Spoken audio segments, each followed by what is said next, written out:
May kumakalat na kwento na may isang love team daw na hanggang love team lang talaga ang nakikitang relasyon.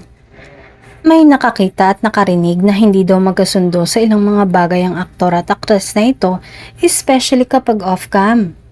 Sa isang showbiz events na hindi pa nagsisimula, ay may nakarinig sa magka-love team na nag-uusap.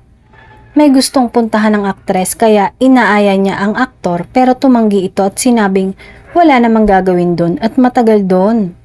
Tinanong pa ng aktor ang aktres kung kailangan ba talaga na sumama siya doon. Ibig sabihin, kapag walang kinalaman o hindi naman kabilang ang aktor sa pupuntahan, ay waste of time para sa kanya.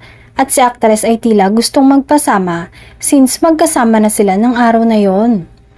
Ang nakakatawa pa nang magsimula na ang presko na panay ang puri ng magka-love team sa isa't isa at kung may mga hindi man sila pinagkasunduan ay nag-uusap daw sila at okay na ulit. Maraming nagsiship sa kanila at gustong maging sila pero parang hindi naman nila bet ang isa't isa. Sa tingin nyo, sino kaya ang showbiz love team na ito na sweet lang on cam at pag may nakakakita lang?